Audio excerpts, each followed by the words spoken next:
فلولا نفر من كل فرقة منهم طائفة ليتفقهوا في الدين ولينذروا قومهم إذا رجعوا إليهم لعلهم يحذرون। কেন বড় দল থেকে একটি ছোট দল বের হচ্ছে? বের হয়ে তাদের কাজ কি হবে? তাদের কাজ হবে তারা দ্বীন ইলম শিক্ষা লাভ করবে, তারপর তারা তাদের সম্প্রদায়ের কাছে আসবে, জাতির কাছে আসবে, তাদের মহল্লায় আসবে, এসে বাকিদেরকে ভীতি প্রদর্শন করবে, আল্লাহ রাব্বুল আলামিনের এর রাস্তায় ডাকবে।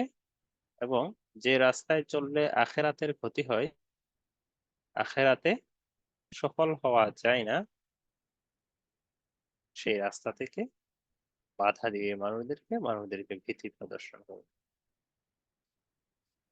আল্লাহু আকবার। তো দেখতে দেখতে আলহামদুলিল্লাহ আপনারা একটি সেমিস্টার পার করেছেন। তো কেমন মনে হবে যারা ভালো করে পড়বেন আর কি, কন্টিনিউ করবেন, তাদের কাছে মনে হবে চোখের পলকে 6টি সেমিস্টার শেষ। তারপরে যাদের পড়ার আগ্রহ থাকবে আলহামদুলিল্লাহ তারা সরাসরি আলেম হবেন, সরাসরি কি সার্টিফিকেটধারী আমাদের মতো আলেম হবেন। আমাদের এখানে জানেন আপনারা যে সরাসরি কওমি মাদ্রাসার সিলেবাস দাওরা পর্যন্ত এড হয়েছে। এমনকি অলরেডি হেদায়েতুন নাহু নামে একটি জামাত পর্যন্ত চলছে। মানে আরবিতে যদি হিসাব করেন তাহলে বলতে পারি ক্লাস 9। তো আপনারা এখানে 6 সেমিস্টার পড়ার পরে ক্লাস 8-এ ভর্তি হতে পারেন, 7-8 একসাথে পড়ানো হবে, তারপরে 9। তো যাই হোক, আল্লাহ রব্বুল আলামিন আমাকে আপনাকে পছন্দ করেছেন, তো সেই জন্য আমাকে আপনাকে এই দ্বীনি প্রতিষ্ঠানে ভর্তি করেছেন, দ্বীনি প্রতিষ্ঠানে এনেছেন। তো সেই জন্য আমরা দোয়া করব আল্লাহ রব্বুল আলামিন আমাদেরকে যেন শেষ পর্যন্ত টিকে থাকার তৌফিক দান করেন। আমিন।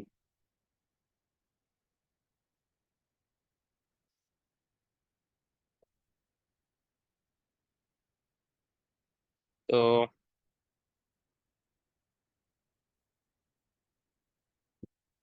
আসলে ওয়াজ নসিহত তো সব সময় করা হবে, যেহেতু ক্লাস হবে।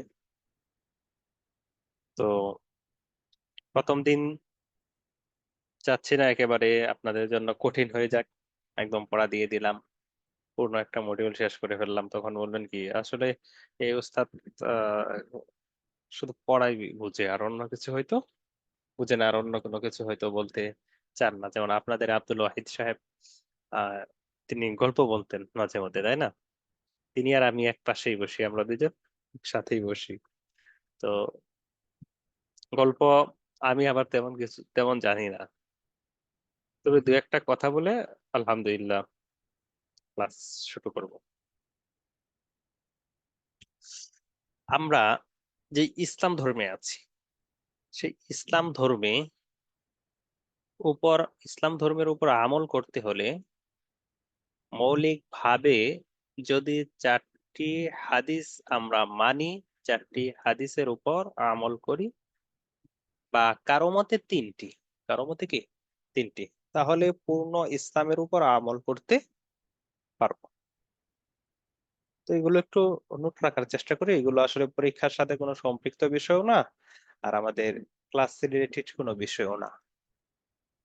যেমন হাদিস শরীফে বলা হয়েছে, হাদিসটি বুখারী মুসলিম এমনকি হাদিসের প্রায় প্রত্যেকটি কিতাবে পাওয়া যায়, ইন্নামাল আ'মালু বিন্নিয়াত ওয়া ইন্নামা লিইমরিইম মা নাওয়া ফামান কানাত হিজরাতুহু ইলাল্লাহি ওয়া রাসূলিহি ফাহিজরাতুহু ইলাল্লাহি ওয়া রাসূলিহি ওয়া মান কানাত হিজরাতুহু ইলা দুনিয়া ইউসিবুহা আও ইমরাতিন ইয়াতাযাওয়াজুহা ফাহিজরাতুহু ইলা মা হাজারা ইলাইহি।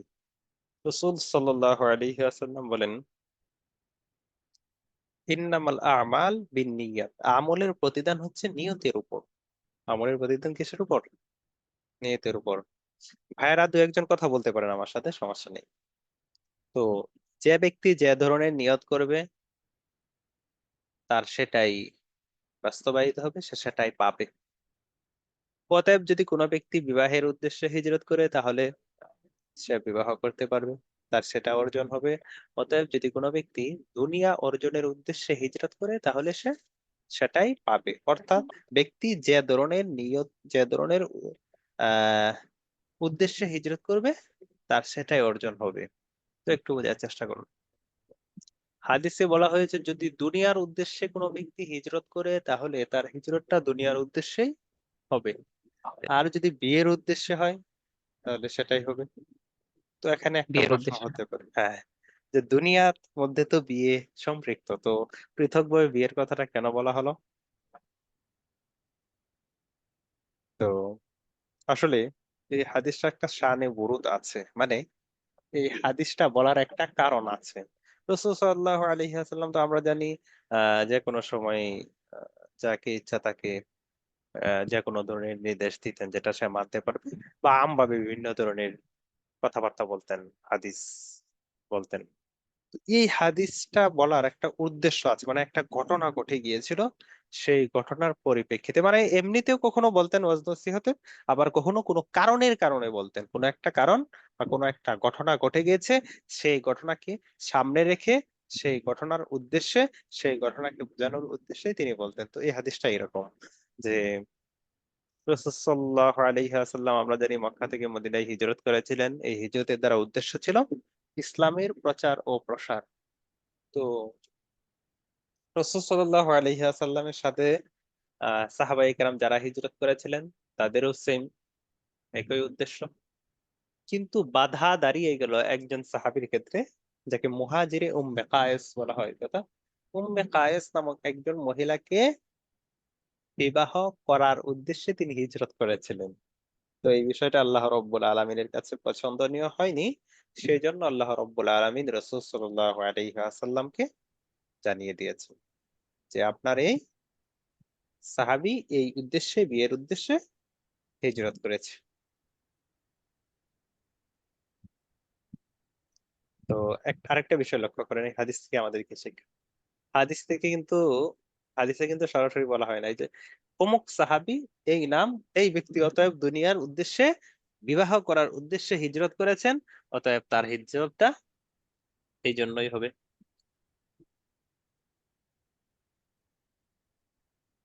কেন বলা হয়নি? কারণ বিষয়টা আম, সবার জন্যই। কিয়ামত পর্যন্ত যে কোনো ব্যক্তি যদি তার নিয়তের মধ্যে ইখলাস না থাকে তাহলে তার বিধানটা সেম হবে, তথা যে উদ্দেশ্যে করেছে সেই উদ্দেশ্যেই হবে। উদাহরণস্বরূপ আরেকটি হাদিসের বাংলা বলছি, একেবারে সংক্ষেপে বলছি। কিয়ামতের দিন শহীদকে উপস্থিত করা হবে, উপস্থিত করে বলা হবে যে আচ্ছা, তুমি কি নিয়ে এসেছো, আজকের এই দিনে কি নিয়ে এসেছো? তখন সে বলবে আল্লাহ কি বললে?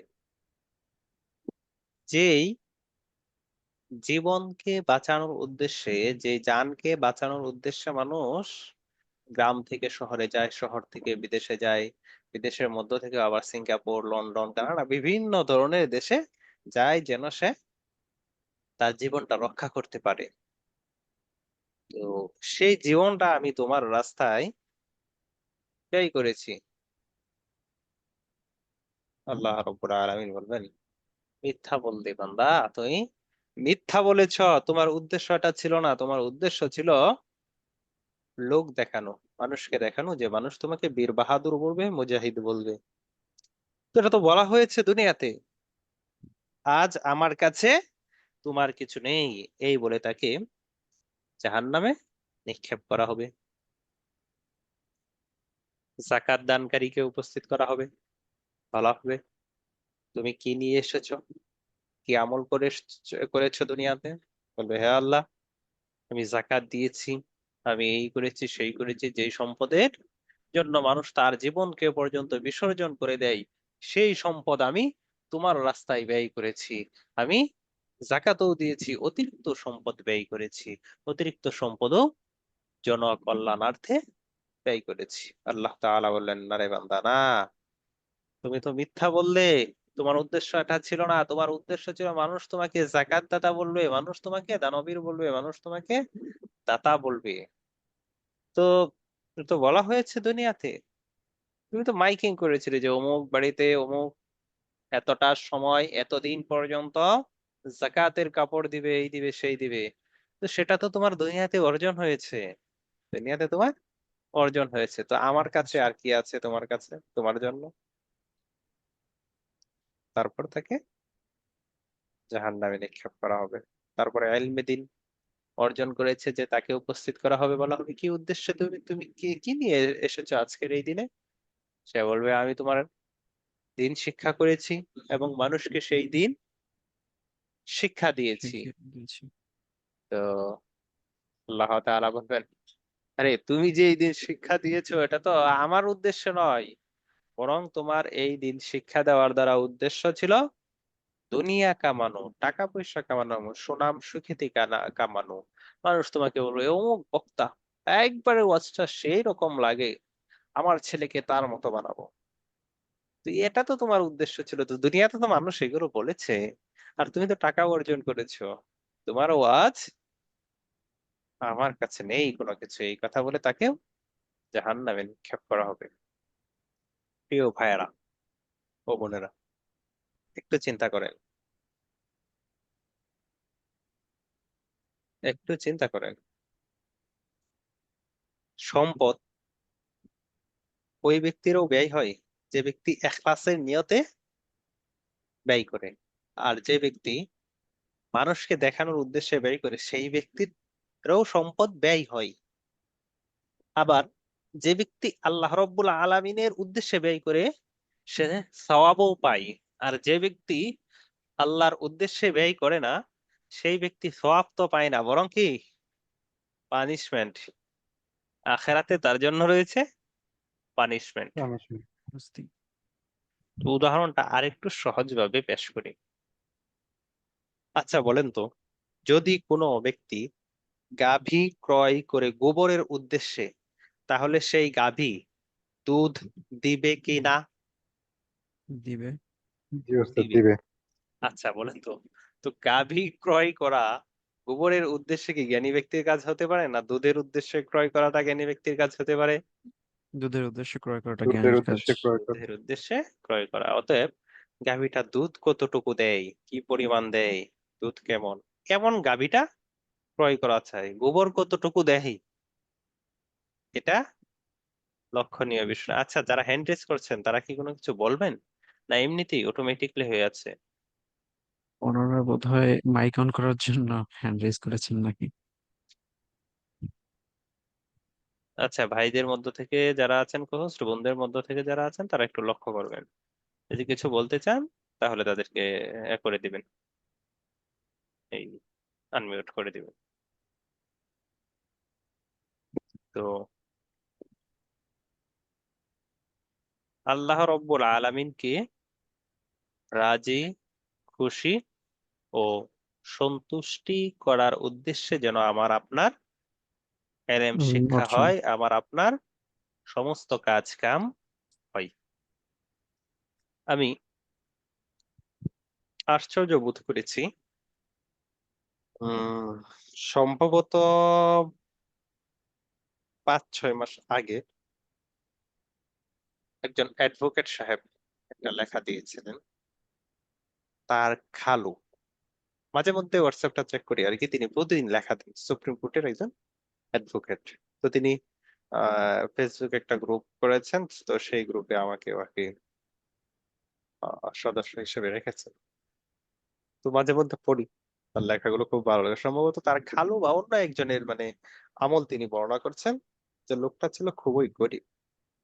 তো এই গরিব ব্যক্তি দরিদ্র ব্যক্তি নিজে খাবে তো দূরের কথা, মানে মানুষকে খাওয়াবে তো দূরের কথা, নিজেই তো খেতে পারে না, দান টান করবে কি করে।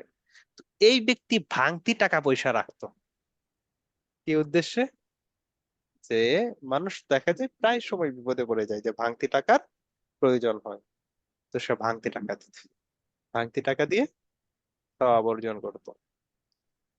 তো আমাদের মধ্যে একটা মানে খারাপ ধারণা আছে, সবার মধ্যে না, কিছু মানুষের মধ্যে ভুল ধারণা বলতে পারি, যারা মনে করি ইসলামটা শুধুমাত্র মসজিদ ও মাদ্রাসা এর সাথে সম্পৃক্ত।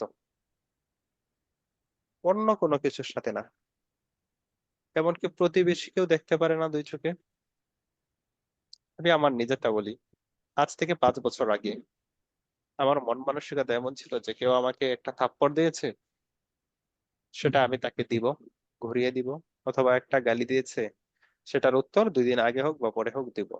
যখন প্রতিবেশী হক সম্পর্কে হাদিস পড়েছি, তারপর আহ ব্যক্তিগত আক্রোশ প্রয়োগ করা সম্পর্কে হাদিস পড়েছি, সেদিন থেকে আলহামদুলিল্লাহ এই মন মানসিকতাটা আর নেই। তবে মনে মনে একটু খারাপ লাগে, স্বাভাবিক লাগতেই পারে। মানুষ তো মানবীয় দুর্বলতা থেকে বাহিরে নয়, সেই হিসেবে এটা খারাপ লাগতে পারে। বর্তমানে দেখবেন অনেক প্রতিষ্ঠান নষ্ট হয়ে যাচ্ছে এই ব্যক্তিগত আক্রোশ প্রয়োগ করার কারণে। আচ্ছা, যাই হোক, আলোচনা দীর্ঘ হয়ে যাচ্ছি একদিক থেকে আরেক দিকে চলে যাচ্ছি। তো বলছিলাম পূর্ণ ইসলামের উপর আমল করা যায় 4টি হাদিস বা 3টি হাদিস মানলে। মানে কেউ বলেছেন 3টি, কেউ বলেছেন 4টি। তো দ্বিতীয় হাদিসটা বলছি, আল হালালু বায়্যিনুন ওয়াল হারামু বায়্যিনুন ওয়া বাইনাহুমা উমুরুন মুশতাবিহাতুন লা ইয়ালামুহা কাসীরুম মিনান নাস فمن اتقى من الشبهات استبرأ لدينه وعرضه ومن وقع في الشبهات كراع يرعى حول الحمى ألا إن لكل ملك حمى وإن حمى الله محارمه ألا إن لكل شيء قلبا ألا إن لكل شيء قلب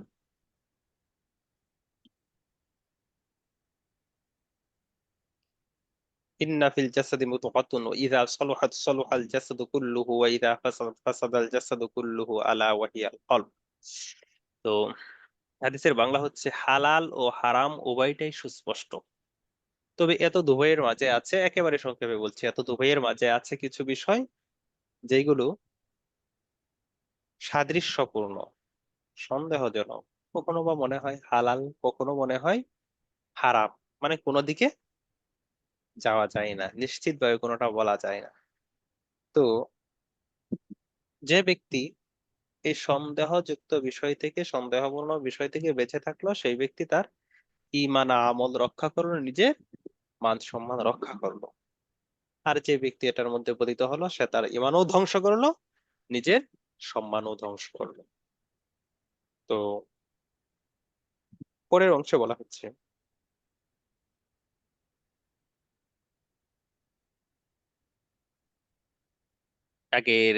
আগের যুগের রাজা বাদশাদের উদাহরণটা টানা হচ্ছে, যে রাজা বাদশাদের একটা নিষিদ্ধ চারণভূমি আছে।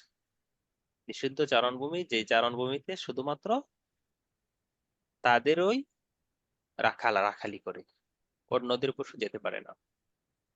তো সেটার আশপাশে যদি অন্যান্য ব্যক্তি, অন্যান্য রাখালি করে, তাহলে এই সম্ভাবনা রয়েছে অচিরেই তার পশু সেই নিষিদ্ধ চারণভূমিতে চলে যাবে। তো এই অংশের দ্বারা বোঝানো উদ্দেশ্য, যে ব্যক্তি হারামে লিপ্ত হয় না কিন্তু হারামের কাছাকাছি আছে, সন্দেহযুক্ত বিষয়ের মধ্যে লিপ্ত হচ্ছে। মনে করেন একটা বিষয় সম্পর্কে বলছে, কেউ বা বলছে হালাল, কেউ বা বলছে হারাম, আবার কেউ বলছে আসলে এটা বলা মুশকিল, কখনো হালালও মনে হয় হারামও মনে হয়, মনে হয়। মাকরুহে তাহরিমি মনে করেন বলবো। তো এটার মধ্যে যে ব্যক্তি লিপ্ত হবে, সেই ব্যক্তির এই প্রবল সম্ভাবনা রয়েছে অচিরেই সে হারামে লিপ্ত হবে। লিপ্ত আর হয়ে যদি পড়বে। হারামে লিপ্ত হয়, তাহলে জেনে রাখো বান্দা, শরীরের মধ্যে একটি অঙ্গ রয়েছে, যে অঙ্গটা সুস্থ থাকলে তার পূর্ণ শরীর সুস্থ, আর যে অঙ্গটা অসুস্থ হলে তার পূর্ণ অঙ্গই অসুস্থ হয়ে যায়, সেটা হচ্ছে অন্তর। তার মানে কোনো ব্যক্তি যদি হারামের কাছাকাছি মাকরুহে তাহরিমিতে লিপ্ত হয়, সেই ব্যক্তি হারামে লিপ্ত হয়ে যাবে। হারামে লিপ্ত হয়ে গেলে তার অন্তর নষ্ট হয়ে যাবে, আর অন্তর নষ্ট হলে তার সবকিছুই নষ্ট হয়ে যাবে। বুঝতে পেরেছি। তাহলে আমরা জি কি ওস্তাদ। করবো? যেহেতু পড়ছি, ফিকহের ক্ষেত্রে এই হাদিসটা বেশি প্রযোজ্য হবে। যে এই বিষয়টার ক্ষেত্রে মনে হয় যে মাকরুহে তাহরিমি, বা দেখা যাচ্ছে একটি মাসালা আহ সতর্কতার উপর, তো সেটার উপর আমল করা ভালো। যদিও দেখবেন কেউ বা জায়েজ বলে, বিভিন্ন কিছু বলে, কিন্তু সতর্ক কোনটা? বেঁচে থাকা। তো এই হাদিসটা পরিপূর্ণভাবে প্রয়োগ হবে ইনশাল্লাহ আমাদের ফিকহের মধ্যে।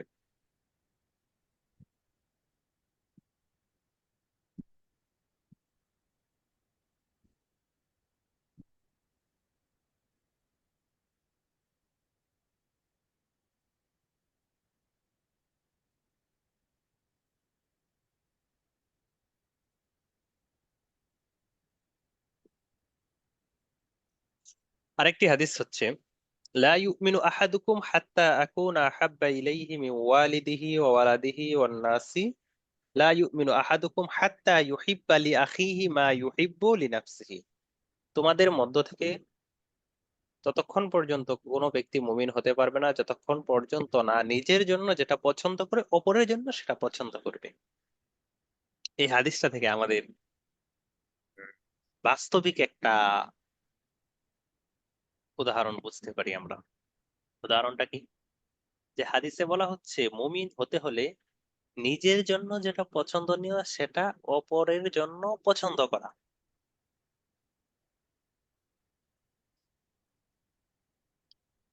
একটি ঘটনা বলি, মানে কাল্পনিক একটা ঘটনা বা বাস্তবে হতে পারে হাদিসটা বোঝার জন্য।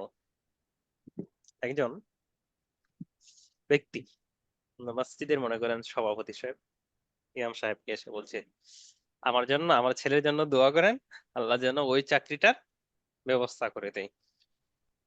তো ইমাম সাহেব নামাজের পড়ে দোয়া করছেন যে আল্লাহ অমুক ভাইয়ের অমুক চাকরিটার ব্যবস্থা করে দাও এবং তার বেতন আমার বেতনের সমান করে দাও। তখন তো ওই ব্যক্তির মাথা খারাপ। হ্যাঁ, কি বললেন? বললেন তার বেতন আমার বেতনের সমান হোক। তো সভাপতি সাহেব বললেন, আরে এই বেতনে কি চলা যাবে? এই বেতনে কি মানুষ চলে? বললো, আমি চলি কি করে? আমার প্রতি কি দয়া হয় না? আমি চলি কিভাবে? তার মানে কি এই বেতনটা চাচ্ছে ইমাম সাহেব নিজেই পাক।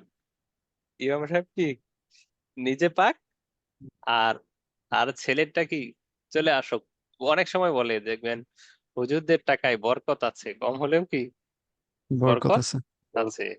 তো যদি বলা হয় যে হজরত আপনার যে ইনকামটা আছে সেই ইনকামের সাথে একটু পরিবর্তন করে ফেলি, আমারটা তো বরকতি, 1,000 টাকা হতে পারে 50 এক লাখ হয়ে যাবে, তো বরকতিটা দিয়ে দিই আপনাকে। তো যাই হোক, এই প্রসঙ্গে আমার বলা উদ্দেশ্য না, কথাটা চলে আসছে তাই বললাম আর কি। এটা বড় দুঃখজনক বিষয় বর্তমানে আমাদের সমাজে। আমি আমার নিজের গ্রামের কথা বলি, আমার পরিচয় দিচ্ছি একটু বলি, আমার নিজের গ্রামের কথাই বলি। ইমাম সাহেব, মানে মসজিদ মাদ্রাসা তার মধ্যে দুইজন হুজুর, মানে দুইটা প্রতিষ্ঠান, তো দুইজন হুজুর দুইটাতেই আছেন, মিলিয়ে মসজিদ মাদ্রাসা দুইটা মিলিয়ে আছেন। তো সারাদিনে ওদের ভুল ধরে এই এই সেই বিভিন্ন ধরনের। তো যখন আমি বললাম যে ঠিক আছে পরিবর্তন তো করবেন, এখন কথা হলো পরিবর্তন করে কি তাদের থেকে ভালো আনবেন না খারাপ আনবেন? নিশ্চয়ই ভালো আনবেন, নিয়ত করেছেন, তাহলে অ্যামাউন্টটা বাড়ান। তখন বলে এটা গ্রাম, এটা কি গ্রাম, এখানে গ্রাম। এমনই, এতে আর বেশি হবে না, এটা দেওয়াই কষ্টকর হয়ে যায়। অথচ সারাদিন গীবত শাকায়াত করে। আচ্ছা ভাই, এটা কি আপনার বিবেকে ধরে না যে কম টাকার পণ্য একটু খারাপ হয়, ভালো টাকার পণ্য একটু ভালো হয়। ভালো হয়? এটা তো স্বাভাবিক যে কম টাকার পণ্য খারাপ হবে, এটা বোঝার চেষ্টা করে না। আর ভালো যারা আছে তাদেরও গীবত করে, খুব বেশি গীবত করে, আর তাদেরকেও যে হাদিয়াটা মানসম্মত এই বিষয়টা এরকম না। অথচ এটা নিজের জন্য পছন্দ করছে না, তো নিজের জন্য পছন্দ যেটা করে না অপরের জন্য যেটা পছন্দ করে, সে কি প্রকৃত মুমিন ভাই? জি না। সে তো প্রকৃত মুমিন না। সে এটা সর্বক্ষেত্রেই মনে করেন, আপনি আপনার মেয়েকে মাসে খরচ দেন 10,000 টাকা, অথচ আপনি আপনার মাকে 2,000 টাকা দিতে পারছেন না। ছেলেকে দেন 20,000 টাকা, বাবাকে 2,000 টাকা দিতে পারেন না। মনে করেন বুড়া মানুষ তো, বৃদ্ধ মানুষ, এই টাকা দিয়ে কি করবে? তাহলে দেখেন, আপনার মেয়ের জন্য যেটা পছন্দ করছেন, আপনার ছেলের জন্য যেটা পছন্দ করছেন, সেটা মূলত আপনারই। তো আপনার মায়ের জন্য সেটা পছন্দ করছেন না, বাবার জন্য সেটা পছন্দ করছেন না, তাদের ক্ষেত্রে বলছেন চলবে, কোন রকম হলে চলবে। আচ্ছা, ওই 1-4 যে হ্যান্ড রেজ করেছেন, কিছু বলবেন?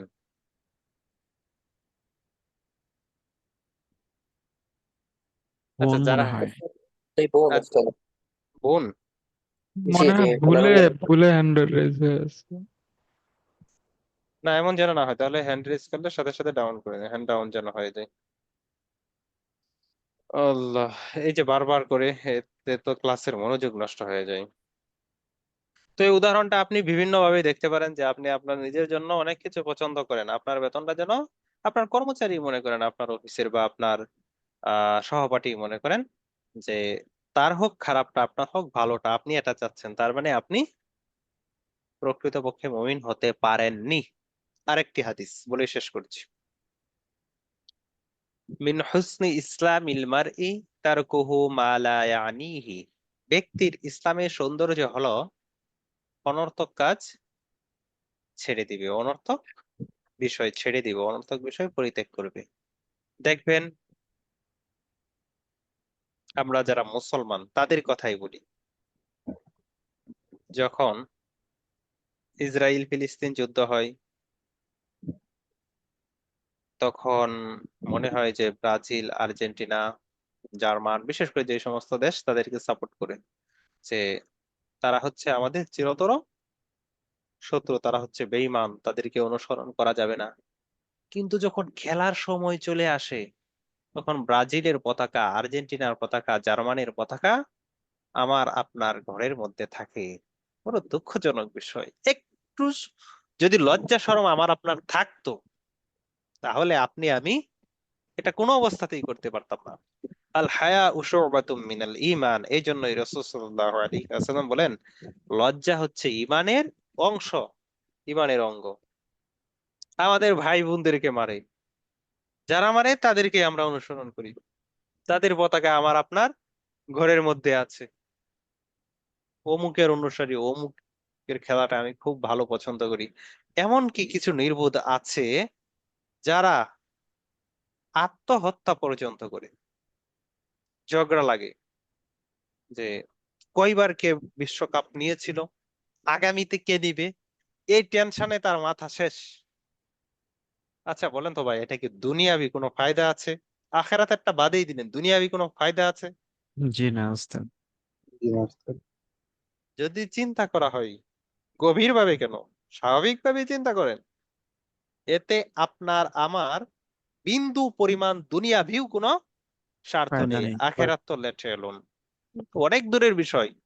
দুনিয়াবি কোনো ফায়দা নেই। আজকে মুসলিম উম্মার অধপতনের অন্যতম একটি কারণ হচ্ছে বিজাতিদের অনুসরণ করা, তাদেরকে আইডল হিসেবে মানা, এবং নিজের সময়কে কাজে না লাগানো, অনর্থক সময় অপচয় করা, সময় নষ্ট করা।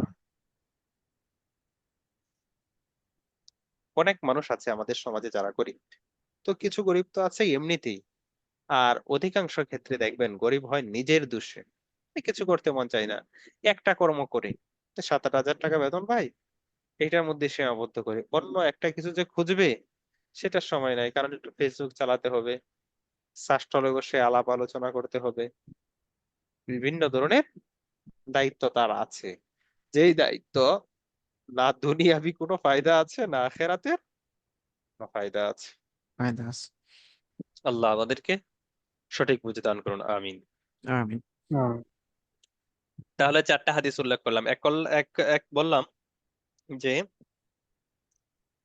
আমলের প্রতিদান নিয়তের উপর, আমার আপনার নিয়তকে খালেস করতে হবে, নিয়তকে খাঁটি করতে হবে। যদি কারো উদ্দেশ্য হয়ে থাকে যে আইএমএ ভর্তি হয়েছি, ফিকহের ক্লাস চলবে, আলহামদুলিল্লাহ মুফতি সাহেব হয়ে যাব, একদম ফতোয়া দিব ইচ্ছা মতো, ইচ্ছা মতো ফতোয়া দিব, মানুষ বলবে আরে এত দেখা যায় মুফতি সাহেব মুফতি সাহেবের চেয়ে বড় মুফতি, এত বড় মুফতি কোথায় থেকে এলো। তো এইভাবে একটু সুনাম সুখ্যাতি হয়ে যাবে, এরপরে তো ভাই যদি হই তাহলে পাত্রীর কোনো অভাব পড়বে না, আর যদি বোন হয়ে থাকি তাহলে পাত্রের কোনো অভাব হবে না। যে অমুকের মেয়েটা আগে তো পর্দা করতো না, আগে তো নামাজ পড়তো না ঠিক মতো, এখন 5 ওয়াক্ত নামাজ আদায় করছে, অন্তত বিয়ের আগে ভাবা কোরআনটা সহি করো এমন কিছু বাণী আছে। তো এখন আবার এইগুলো পরিবর্তন হয়ে গেছে, এখন কিন্তু এইগুলো নেই।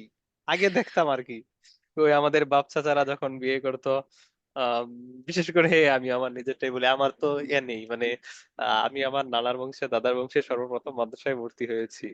তো বাচ্চা যারা কাহিনী বলে আর কি, যে বিয়ের আগে অন্তত 5টা সূরা শিখে যেত। আর কোন সময় ধরে ফেলি, কোন সময় ধরে ফেলি, ধরে ফেলে।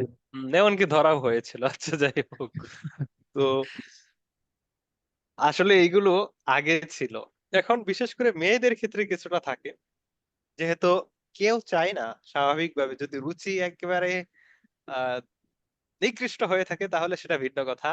না হয় স্বাভাবিকভাবে কোনো পুরুষ চায় না যে তার স্ত্রী অন্যের সাথে আড্ডা মারুক, অন্যের হাতে হাত রেখে চলাফেরা করুক, এটা চাই না। স্বাভাবিকভাবে এখনো এটা আমাদের দেশে চাই না। আবার অনেক পুরুষ দেখা যায় যে চাই যে স্ত্রীর পর্দায় থাকুক, সে নামাজ পড়বে না, সে নামাজ পড়বে না, রোজাও রাখবে না, কোনো কিছু করবে না, যেমন স্ত্রী যেন পর্দায় থাকে, স্ত্রী যেন ভালোভাবে পর্দা থাকে। থাকে। অন্তত শরঈ পর্দায় না থাকলেও সামাজিকতার যে একটা পর্দা আছে, সামাজিক পর্দা, সেটাই যেন যেন থাকে। তো বর্তমানে পাত্র দেখে কিভাবে, পাত্র দেখে যে বিদেশি কিনা, আর পাত্রী দেখতে গেলে সুন্দরী কিনা, এতটুকু দেখে। নামাজটা এটা একটু বিশেষ করে নামাজ বা কোরআন তেলাওয়াত, এটা অনেক দূরে রেখেছে। পুরুষের ক্ষেত্রে এটা নাই বললেই চলে, মেয়েদের ক্ষেত্রে কিছুটা আছে অবশ্য। তো অন্তত কোরআনটা কি বিয়ের আগে সহি করে নেই, এটাও নাই এখন বর্তমানে। আল্লাহ আল্লাহ, যাই হোক আমাদেরকে সঠিক বুঝদান করুন, আমিন। আমি তো নিয়তকে কি করব ভাই? সহি করব, 1 নম্বরে খালিস নিয়ত করব। সঠিক করব। 2 নাম্বার, হালাল হারাম মেনে চলবো, মেনে চলবো। এবং সন্দেহযুক্ত যত জিনিস আছে সেটা থেকেও বেঁচে থাকবো সব সময়। বেঁচে থাকবে। চাইবো তাকওয়ার উপর থাকার জন্য। যেই মাসালাটা মনে করেন মাসালাটা নিয়ে মতানৈক্য আছে, একবার মনে হচ্ছে হালাল আর একবার হারাম, তো আপনি যদি হারামেরটার মাঝে থাকেন বা সেটা মধ্যে পতিত না হন, তাহলে এটা বেশি ভালো না? এটা জি। বেশি ভালো। 3 নাম্বার বললাম, নিজের জন্য যেটা পছন্দ করব, অপরের জন্য সেটা পছন্দ করব। বর্তমানে দিনী প্রতিষ্ঠানগুলো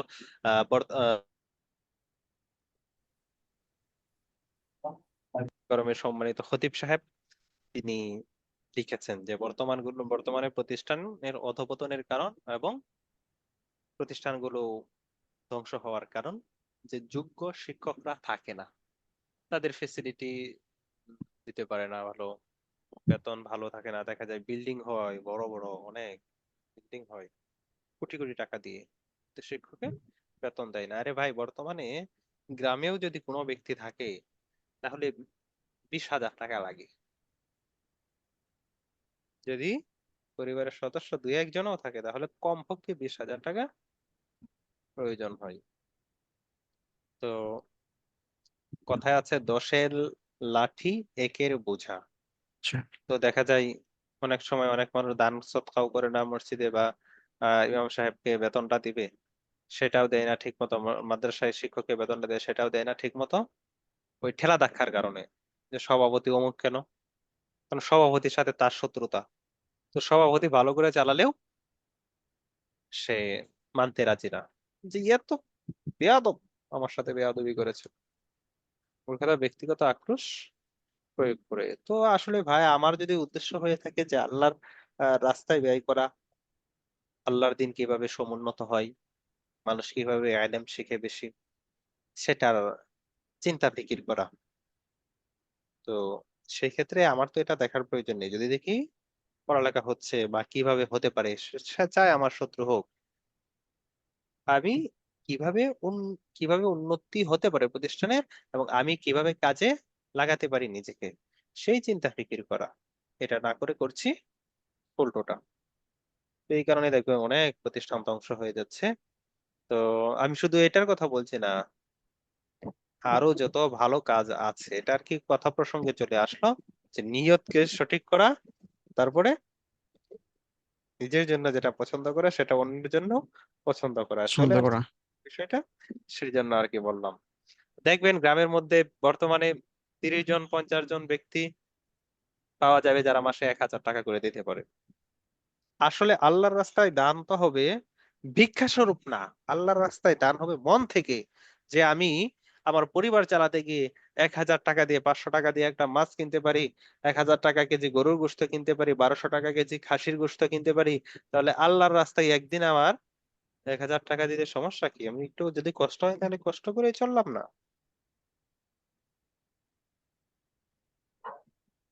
আচ্ছা, আর তৃতীয় বললাম যে অনর্থক কাজ থেকে বিরত থাকা। চতুর্থ বলেই তো ফেললাম, এটা চতুর্থ ছিল। চতুর্থ তাহলে 1 নাম্বার নিয়তের পরিশুদ্ধি। তাহলে 1 নাম্বার নিয়তকে খালেস পরিশুদ্ধ করা, করা, সঠিক করা। 2 নাম্বার হালাল হারাম মেনে মেনে মেনে চলা, চলা। চলা। মেনে চলা, সন্দেহযুক্ত এবং বিষয় এড়িয়ে চলা। সন্দেহযুক্ত বিষয় যেগুলো আছে সেইগুলো থেকে বেঁচে থাকা। বেঁচে থাকা। বেঁচে থাকা, 3 নাম্বার নিজের জন্য নিজের যেটা জন্য পছন্দ করা, পছন্দ, অপরের জন্য অপরের সেটা জন্য পছন্দ করা। পছন্দ। চতুর্থ অনর্থক অনর্থক কাজ থেকে বেঁচে থাকা। বেঁচে অনর্থক থাকা। বিষয়াদি বলে ফেলি, তাহলে সবকিছু চলে যায়। কাজ ও কথাবার্তা সবকিছু থেকে বেঁচে থাকা। আল্লাহ রাব্বুল বেঁচে থাকা। আলামিন আমাদেরকে সঠিক বুঝ দান করুন। আমিন। তো আমি আমিন। এই ছিল আজকের সামান্য কিছু কথাবার্তা। তো এবার আমি আমার পরিচয় দেই।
তো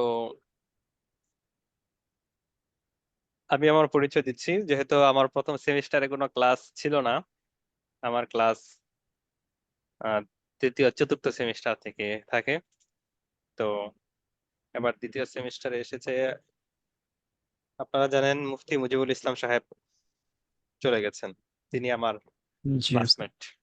তিনি আমার জি। ক্লাসমেট। আমরা দুইজন একসাথেই ইসলামিক ল নিয়ে পড়ালেখা করেছি, একসাথেই একই মাদ্রাসায়। তো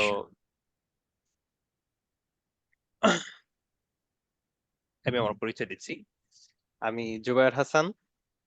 আমার হোম ডিস্ট্রিক্ট নেত্রকোনা, থানা দুর্গাপুর, চণ্ডীগড় ইউনিয়ন, বড়িয়ন্দ গ্রাম।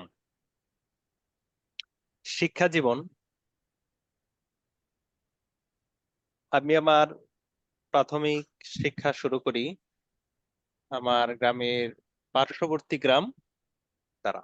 সেখান থেকে আমি প্রাইমারি পাশ করি। তারপর গাজীপুর মাওনা চৌরাস্তা এসে জামিয়া ইসলামিয়া দারুল উলুম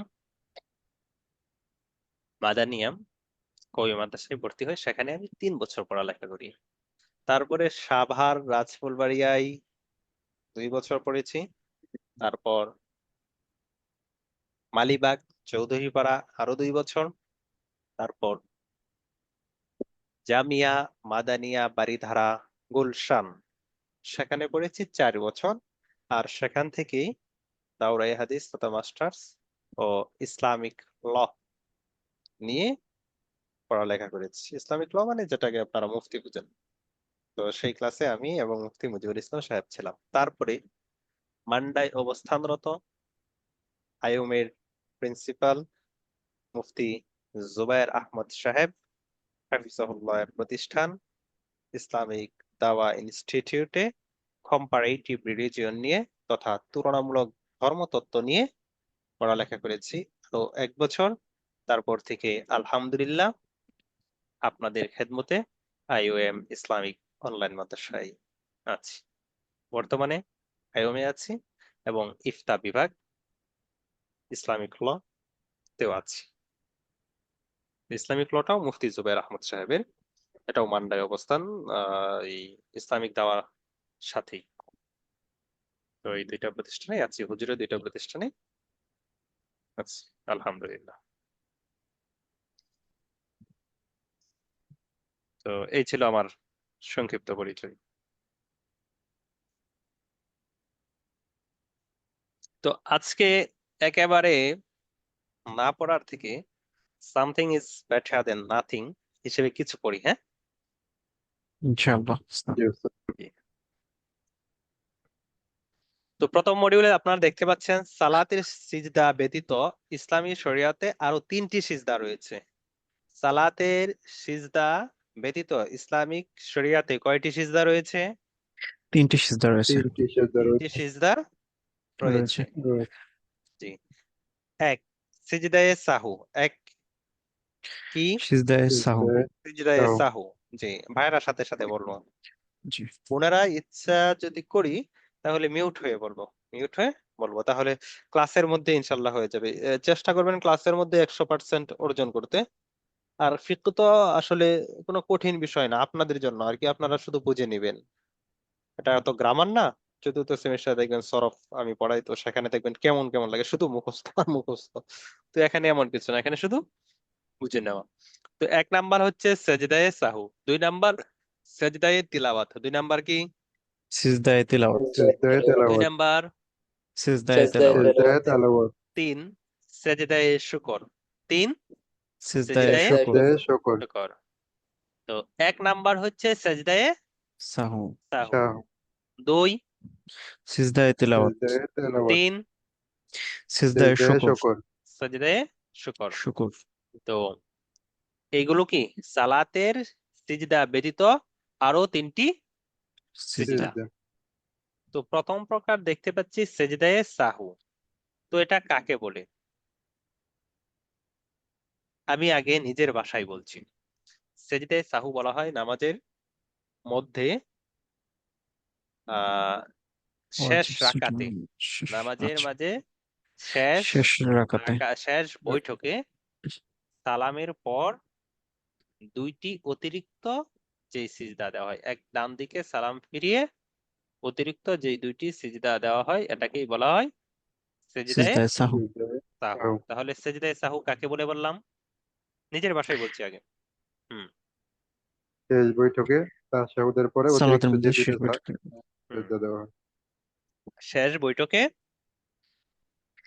শেষ বৈঠকে শেষ বৈঠকে তাশাহুদ, ওটা তাশাহুদ। তাশাহুদের ওটা পরে বলি, এটা যেহেতু বিস্তারিত আচ্ছা, আসবে। শেষ বৈঠকে ডান দিকে সালামের ডান দিকে পরে একটি সালাম দিয়ে অতিরিক্ত অতিরিক্ত যে 2টি 2টি সিজদা সিজদা দেওয়াকে করা হয় সেটাকেই বলা সিজদা হয় সেজদায়ে সাহু। সিজদায়ে সাহু। সেজদায়ে তো আসলে সাহু। সেজদায়ে সাহু ও কখন হয় এটা বুঝতে হলে আগে আমার কাছে নামাজের ফরজ এবং ওয়াজিব বিষয়গুলো সুস্পষ্ট থাকতে হবে। বলতে পারেন নামাজের ফরজ কয়টি? নামাজের মধ্যে আছে 6টি। আহ, একসাথে বলে ফেলেন, নামাজের ফরজ মোট 6টি। 13টি মোট। ও আচ্ছা, মোট 13টি। জি। হুম নামাজের ভিতরে কয়টি? ভিতরে 6টি। 6টি। আর বাহিরে 7টি। 7টি। 7টি। আর নামাজের ওয়াজিব কয়টি? নামাজের আগের ক্লাসে পড়েন না আপনারা প্রথম জি সেমিস্টারে? পড়েছিলাম স্যার। হ্যাঁ, জি নামাজের ওয়াজিব 14টি। নামাজের ওয়াজিব 14টি। কয়টি? 14টি। জি 14টি। 14টি। আচ্ছা, কোনো ভাই কথা বলতে চাইলে আনমিউট করে দেবেন। তাহলে নামাজের ফরজ কয়টি? মোট 13টি। ফরজ হচ্ছে 13টি। জি, নামাজের ফরজ 13টি। 13টি। 13টি। জি, ওয়াজিব 14টি। 14টি। 14টি। হ্যাঁ, এই বিষয়গুলো ক্লিয়ার থাকতে হবে আমার আপনার। এই বিষয়টা যদি ক্লিয়ার না থাকে তাহলে সেজদায়ে সাহু দিতে গিয়ে আমি ঘুলিয়ে ফেলবো। আসলে সেজদায়ে সাহু কি কারণে হবে বা কি আমি জানি না, যে নামাজের ফরজ কয়টি, নামাজের ওয়াজিব কয়টি, তো আমি হঠাৎ করে সেজদায়ে সাহুটা কিভাবে দেব? আমি তো জানি না। তো সেই জন্য আমাকে নামাজের ফরজ এবং ওয়াজিব বিষয়ে জ্ঞান রাখতে জানতে হবে। হবে। জি, তাহলে নামাজের বাহিরে আপনারা বলেছিলেন শরীর পাক, কাপড় পাক, নামাজের জায়গা পাক, ছতর রাখা, কেবলামুখী হওয়া, ওয়াক্তমতো নামাজ পড়া, নামাজের নিয়ত করা, নিয়ত করা। এইগুলোই তো। ভুল বললাম না সঠিক? ঠিক আছে উস্তাদ। জি, সঠিক আছে। তাহলে নামাজের বাহিরে 7টি: শরীর পাক, কাপড় পাক, নামাজের জায়গা নামাজের পাক, জায়গা সতর পাক, রাখা, জায়গা পাক, কেবলামুখী হওয়া, কিবলামুখী হওয়া, নামাজের নিয়ত করা। আর করে নামাজের উত্তম ভিতরে নামাজ পড়া। ফরজ 6টি। 6টি। নামাজের ভিতরের ফরজকে রুকনও বলে। নামাজের ভিতরের ফরজকে কি বলে? রুকন বলে। রুকন জি, বলে, নামাজের ভিতরের ফরজকে কি বলে? রুকন বলে। রুকন বলে। জি, এই বিষয়গুলো এই পরিভাষাগুলো থাকবে, সেই জন্য বলে দিলাম। তাহলে নামাজের ভিতরে ফরজকে কি বলে? রুকন বলা হয়। রুকন রুকন বলে। বলে। হ্যাঁ, রুকন হচ্ছে 6টি। নামাজের ভিতরে ফরজ বা রুকন কয়টি? 6টি। 6টি। তাকবীরে তাহরিমা বলা। 1 নাম্বার কি? তাকবীরে তাহরিমা তাকবীরে বলা। তাহরিমা বলা। জি, 1 নাম্বার তাকবীরে তাকবীরে তাহরিমা বলা। তাহরিমা বলা। তাকবীরে তাহরিমা বলা। 2 নাম্বার দাঁড়িয়ে নামাজ পড়া। 2 নাম্বার দাঁড়িয়ে দাঁড়িয়ে নামাজ পড়া। নামাজ পড়া। 2 নাম্বার দাঁড়িয়ে নামাজ পড়া। দাঁড়িয়ে নামাজ পড়া। 1 নাম্বার তাকবীরে তাহরিমা বলা। তাকবীরে তাহরিমা বলা। 2 নাম্বার দাঁড়িয়ে নামাজ পড়া। দাঁড়িয়ে নামাজ পড়া। 2 নাম্বার দাঁড়িয়ে নামাজ দাঁড়িয়ে পড়া। নামাজ পড়া। দাঁড়িয়ে নামাজ পড়া। 3 নাম্বার কিরাত কিরাত পড়া। পড়া। 3 নাম্বার কিরাত পড়া। কেরাত পড়া। 3 নাম্বার কিরাত পড়া। কেরাত পড়া। 4 নাম্বার রুকু করা। 4 নাম্বার রুকু করা। রুকু করা। জি, 4 নাম্বার রুকু করা। রুকু করা। 5 নাম্বার সিজদা করা। না, সিজদা করা 2 সিজদা করা। আচ্ছা, 2 সিজদা করা। বুঝেন, নামাজের মধ্যে সিজদা করা ফরজ না, 2 সিজদা করা ফরজ। সিজদা বললে জি। একটা বোঝাবে। বিনা আচ্ছা, আচ্ছা, তাহলে 2 সিজদা করা কয় নাম্বার এটা? 5 5 নম্বর। 5 নাম্বার। নাম্বার। 6 নাম্বার আখেরি বৈঠক। 6 নাম্বার আখেরি বৈঠক, আখেরি শেষ বৈঠক। বৈঠক। আখেরি বৈঠক, শেষ বৈঠক বলি। 6 নাম্বার শেষ বৈঠক। শেষ বৈঠক। শেষ বৈঠক। তাহলে 1 নাম্বার কি? তাকবীরে তাকবীরে তাহরিমা বলা। তাহরিমা বলা। তাকবীরে 2 তাহরিমা নাম্বার বলা। দাঁড়িয়ে নামাজ পড়া। দাঁড়িয়ে নামাজ দাঁড়িয়ে পড়া। নামাজ পড়া। 3 নাম্বার কিরাত পড়া। কেরাত পড়া। 4 নাম্বার রুকু করা। রুকু করা।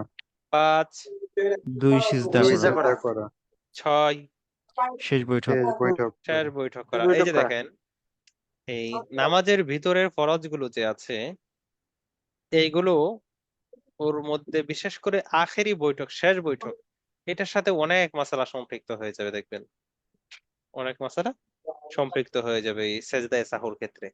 যে এটা না করে চাইবেন সেজদায়ে সাহু দিতে অনেকে, তখন তো নামাজেই হবে না, ফরজ নামাজেই হবে না। তো সেই জন্য বললাম যে এগুলো মুখস্থ থাকতে হবে। তাহলে মুখস্থ হয়েছে হয়তো, আশা করি সবার, না মনে পড়েছে আর কি, মুখস্থ তো আগেই হয়েছে। জি আগের উস্তাদ। সেমিস্টারেই তো মুখস্থ করেছেন, এবার হ্যাঁ, মনে করেছেন। নামাজের ওয়াজিব কয়টি? 14টি। 14টি। ওয়াজিব 14টি। 14টি। 14টি। 1 নাম্বার সূরা ফাতিহা পূর্ণ করা। 1 নাম্বার কি? সূরা ফাতিহা সূরা পূর্ণ ফাতিহা করা। পূর্ণ করা। 1 নাম্বার সূরা ফাতিহা সূরা পূর্ণ ফাতিহা করা। পূর্ণ করা। 2 নাম্বার ফাতিহার সাথে ফাতিহার আরেকটি সাথে সূরা অন্য মেলানো। সূরা মিলানো। ফরজগুলো মনে রাখা একেবারে সহজ। ফরজগুলো কি? প্রথমে তাকবীরে তাহরিমা বলেন, তারপরে কেরাত পড়েন, তারপরে রুকু করে না, তাকবীরে তাহরিমা দেন, তারপরে দাঁড়িয়ে দাঁড়িয়ে থাকেন। সালাত আদায়। দাঁড়িয়ে হ্যাঁ, থাকা। কিরাত দাঁড়িয়ে থেকে পড়া। নামাজটা পড়েন, তারপরে নামাজের মধ্যে কেরাত পড়েন, তারপরে রুকুতে যান, তারপরে 2টা সিজদা দেন, তারপরে 2টা সিজদা। শেষ শেষ বৈঠক। বৈঠকটা শেষ করেন। তো বৈঠক। এইভাবে মনে রাখবেন যে এরপরে এটা করি, এরপরে এটা করি, এরপরে এটা করি, এটা মনে রাখলেই মুখস্থ থাকবে। সব বিষয় কিন্তু মুখস্থ থাকে না, তো এই থাকে না। সিস্টেমে মুখস্থ রাখবেন। আচ্ছা, ওয়াজিব গুলো এইভাবে মনে রাখেন। ফরজ গুলো যখন যাবে, ওয়াজিব গুলো অটোমেটিকলি মুখস্থ হয়ে যাবে। এছাড়া যা থাকবে তা সুন্নত ও নফল, সেইগুলোর ক্ষেত্রে নফল। সেজদায়ে সাহুর কোনো সম্পৃক্ততা নেই। মূলত সেজদায়ে সাহুর সম্পৃক্ততা হচ্ছে ওয়াজিবের সাথে, ওয়াজিবের সাথে। তবে কিছুটা ফরজের সাথেও আছে, কিছুটা ফরজের সাথেও আছে। তাহলে 1 আচ্ছা। নাম্বার হচ্ছে সূরা ফাতিহা পূর্ণ করা ওয়াজিবের ক্ষেত্রে। 1 নাম্বার কি? সূরা ফাতিহা সূরা পূর্ণ ফাতিহা করা। পূর্ণ করা। 2 নাম্বার সূরা ফাতিহার সঙ্গে সূরা অন্য সূরা ফাতিহার মিলানো। সাথে অন্য হ্যাঁ, সূরা মিলানো। 2 নাম্বার 3 নাম্বার রুকুতে দেরি করা। 3 নাম্বার কি? রুকুতে দেরি করা। রুকুতে দেরি করা। 4 নাম্বার রুকু হইতে সোজা হয়ে দাঁড়ানো। 4 নাম্বার কি? রুকু হতে সোজা রুকু হয়ে থেকে দাঁড়ানো। সোজা হয়ে দাঁড়ানো। রুকু হতে সোজা হয়ে দাঁড়ানো। দাঁড়ানো। দাঁড়ানো। 5 2 সিজদার মাঝখানে সোজা হয়ে বসা। বসা। বসা। 2 সিজদার মাঝখানে কি? সোজা হয়ে সোজা বসা। হয়ে বসা। 2 সিজদা মানে রুকুতে দেরি করা মানে কি জানেন? ওই যে 3 নাম্বার বলেছিলাম, এটা বুঝেন, কমপক্ষে 1 তাসবিহ পরিমাণ অবস্থান করা। 3 নাম্বার বলেছি না, রুকুতে দেরি করা। দেরি জি করার দ্বারা উদ্দেশ্য জি কি? কমপক্ষে এক এক তাসবিহ তাসবিহ পরিমাণ অবস্থান করা করা। করা। জি। 4 নাম্বার রুকু হইতে সোজা হয়ে দাঁড়ানো দাঁড়ানো। বসা। অনেকে দেখবেন সোজা হয়ে না দাঁড়িয়ে তোর সরাসরি দাঁড়ানো। সিজদায় চলে যায়, সে কিন্তু ওয়াজিব তরক করে। এটা মনে রাখতে হবে। আচ্ছা, তারপরে 2 সিজদার মাঝখানে সোজা হয়ে বসা। 5 নাম্বার বসা। দুই 2 সেজদার সিজদার মাঝখানে সোজা মাঝখানে হয়ে বসা। সোজা হয়ে বসা। সোজা হয়ে বসা। হুম। 6 নাম্বার প্রথম বৈঠক। 6 নাম্বার কি? প্রথম বৈঠক। প্রথম বৈঠক। হ্যাঁ, প্রথম বৈঠক। বৈঠক। হুম, দরমিয়ানি বৈঠক যেটাকে বলে আর কি। আচ্ছা, এই পরিভাষাগুলো জানা আছে মনে হয় না? তাহলে এইগুলোই বলে। আচ্ছা, তাহলে 6 নাম্বার কি? দরমিয়ানি দরমিয়ানি বৈঠক বা মাঝের বৈঠক। বৈঠক। হ্যাঁ, দরমিয়ানি বৈঠক। 7 নাম্বার উভয় বৈঠকে আত্তাহিয়াতু পড়া। 7 নাম্বার কি বললাম? উভয় বৈঠকে উভয় আত্তাহিয়াতু পড়া। বৈঠকে আত্তাহিয়াতু পড়া। উভয় বৈঠকে আত্তাহিয়াতু পড়া। আত্তাহিয়াতু পড়া। আত্তাহিয়াতু পড়া। হ্যাঁ। 8 ইমামের জন্য কেরাত যেখানে আস্তে পড়া সেখানে আস্তে পড়া, যেখানে জোরে পড়া দরকার সেখানে জোরে জোরে পড়া। পড়া। জোরে পড়া। এর মানেটা কি? ফজর, মাগরিব, ঈশা, এশা। ঈশা। এই 3 ওয়াক্ত ইমাম সাহেব কেরাত কি করে পড়বেন? জোরে উচ্চ পড়বেন। জোরে উচ্চ স্বরে পড়বেন। করবেন। আর বাকি 2 ওয়াক্ত জোহর ও আসর নিম্ন স্বরে। নিম্ন স্বরে পড়বেন। এর যদি বিপরীত করেন অজীব তরফ। ওয়াজিব তরক হবে। কতটুকু পড়লে সেজদায়ে সাহু হবে এই সম্পর্কে বিস্তারিত আলোচনা ইনশাল্লাহ আমরা করব। 9 নাম্বার ভিতরের নামাজে দোয়ায়ে কুনুত পড়া। 9 নাম্বার কি বললাম? ভিতরের নামাজে দোয়া ভিতরের কুনুত পড়া। নামাজে দোয়া কুনুত এইগুলো পড়া। পারলে কেউ সংক্ষেপে লিখে রাখতে পারেন, আসলে এগুলো মনে থাকে না কিন্তু। আপনারা মনে হচ্ছে যে উস্তাদের মনে হয় সব আসলে একেবারে 9 নাম্বার, এই যে নাম্বার বলছি একের পর এক, এগুলো কিছুটা নোট রেখে বলতে হয়, কারণ এই নাম্বার একটা বলার পর আর একটা মনে থাকবে না, এটাই স্বাভাবিক। তো এগুলো নোট রাখবেন, এটা লজ্জার কোনো বিষয় না। এটা বলা যায়, মানে কোনো একটা ছুটে গেলে বলা যায় হ্যাঁ জি। সেজদায়ে সাহু আসছে। কিন্তু স্বাভাবিকভাবে 14টা দেখা যায় অনেক সময় একাধারে মনে সিরিয়াল ঠিক থাকে। থাকে না। হ্যাঁ, সিরিয়ালও ঠিক থাকে না, আবার সিরিয়াল ঠিক না থাকলে মনেও থাকে না, দেখবেন হারিয়ে যায়, কোথায় জি যে চলে যায় ওস্তাদ। ওইটা খুঁজে পাওয়া যায় না। তো সেই জন্য একটু নোট রাখার চেষ্টা করেন। তাহলে 9 নাম্বার হচ্ছে ভিতরের নামাজে দোয়ায়ে কুনুত কুনুত পড়া। পড়া। তো এগুলোরও ব্যাখ্যা করবো যে দোয়ায়ে কুনুত মানে কি। তারপরে 2 ঈদের নামাজে 6 তাকবীর বলা। 10 নাম্বার কি? দুই ঈদের নামাজে 6 তাকবীর ঈদের বলা। নামাজে হ্যাঁ। 6 তাকবীর বলা। 11 নাম্বার প্রত্যেক ফরজ নামাজের প্রথম 2 রাকাতকে কেরাতের জন্য নির্ধারিত করা। নির্ধারিত করা। নির্ধারিত করা। 12 নাম্বার প্রত্যেক ফরজগুলোর তারতিব ঠিক রাখা। প্রত্যেক ফরজগুলোর কি ঠিক রাখা? তারতিব বা সিরিয়াল তারতিব ঠিক ঠিক রাখা। হ্যাঁ, রাখা। সিরিয়াল ঠিক রাখা, এটা বলেন সিরিয়াল ঠিক ঠিক রাখা। রাখা। ঠিক রাখা। হ্যাঁ। 13 নাম্বার প্রত্যেক ওয়াজিবের সিরিয়াল ঠিক রাখা। সিরিয়াল ঠিক রাখা। হুম। 14 আসসালামু আলাইকুম বলে ওয়ালাইকুম নামাজ শেষ করা। নামাজ নামাজ শেষ শেষ করা। করা। জি, মাশাআল্লাহ। আচ্ছা, চ্যাট বক্সটা অন করে দেই, কারো কিছু যদি বলতে চান 2-3 মিনিট আছে। আজকে এমনি কিন্তু সময় দেওয়া হবে আপনাদেরকে, 10 মিনিট সময় দেওয়া হবে ক্লাসে প্রশ্ন করার জন্য। ও আচ্ছা, আপনাদের এই মানে কি বলে প্রশ্ন উত্তর ক্লাস কবে জানা আছে আপনাদের? জি না। আমাদের তো এই জি ভাইদের। সেমিস্টারটা এই জানা নেই, সেমিস্টারে এমনিতে শুরু হয় না ওস্তাদ। শুরু হয়নি তো জানি না। আর হচ্ছে আচ্ছা এমনিতে ছিল হচ্ছে আপনার 15 তারিখ এবং 30 তারিখ মাস শেষ। আচ্ছা, ওইগুলো কিছু না, এই সোমবারে কি বারে? রবিবার ছিল আগে। আচ্ছা, এবার হবে দেখি সোমবারে। সোমবারে কখন আসতো? সোমবারে মাগরিবের পর। আচ্ছা। সোমবারে মাগরিবের পর। তাহলে সোমবারে মাগরিবের পর আপনারা চলে আসবেন ইনশাল্লাহ সামনের ক্লাসে। এই সোমবারেই চলে আসবেন আপনারা, সমস্যা নেই। এটার উপর আপনারা কিছু প্রশ্ন করতে পারেন, যদিও আজকে কি হয় নাই, এখান থেকে তেমন কিছু বলা হয় নাই, কিন্তু তারপরেও নামাজ সংক্রান্ত অন্য বিষয় নিয়ে প্রশ্ন করতে পারেন। জি, চ্যাট বক্স অন করা হয়েছে? জি উস্তাদ, অন জি। হয়েছে। না, হয়নি এখনো, অন হয়নি। হয়েছে এভরিওয়ান। আচ্ছা। হ্যাঁ, এবার ঠিক আছে।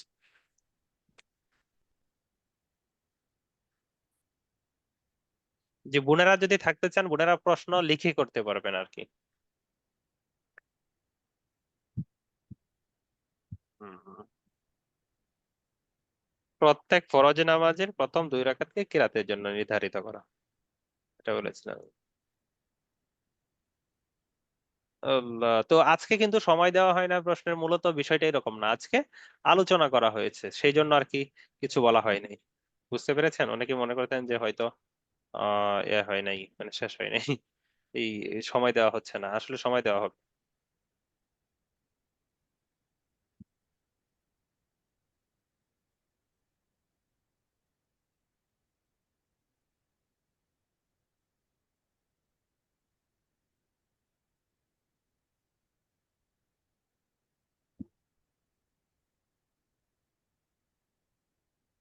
যে টার্তিব এগুলো তো বলি নাই, মানে আজকে শুধু এড দিয়েছে, আজকে কিন্তু কোনো পড়াই হয় নাই।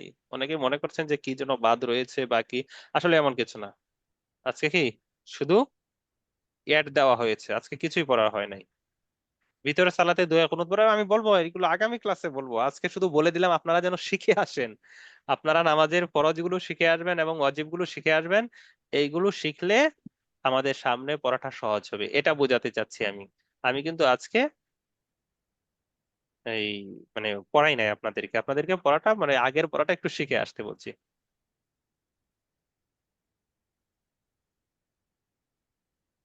বুঝাতে পারলাম? তাহলে আপনারা শিখে আসবেন ইনশাল্লাহ।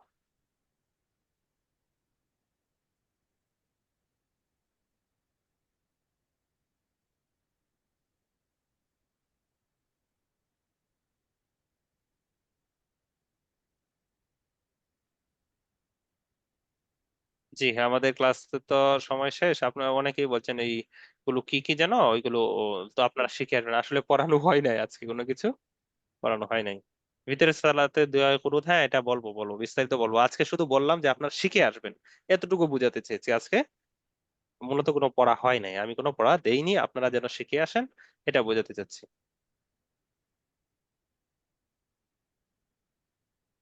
হ্যাঁ, আয়ন থেকে প্রকাশিত বই আছে ফিকহের, অনেকে বলছেন বইটি কি। আর বাকি সব প্রশ্ন দেখতে পাচ্ছি, শুধু ওই নামাজের ওয়াজিব গুলো নেই তো। ইনশাল্লাহ এগুলো নিয়ে তো আলোচনা হবে, আগামী ক্লাসে পড়ানো হবে ইনশাল্লাহ।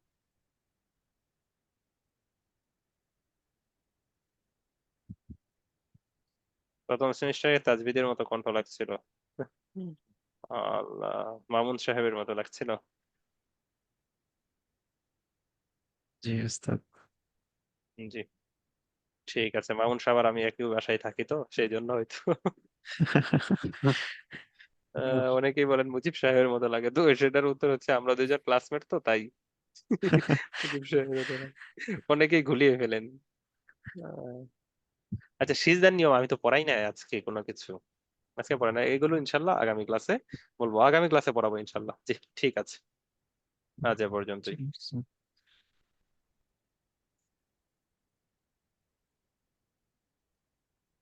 আসসালামু আলাইকুম ওয়া রাহমাতুল্লাহি ওয়া বারাকাতুহু। ওয়ালাইকুম وعليكم আসসালাম ওয়া السلام ওয়ালাইকুম ورحمة রাহমাতুল্লাহি ওয়া আসসালাম الله বারাকাতুহু। রহমতুল্লাহ وبركاته. বারাকাতুহু।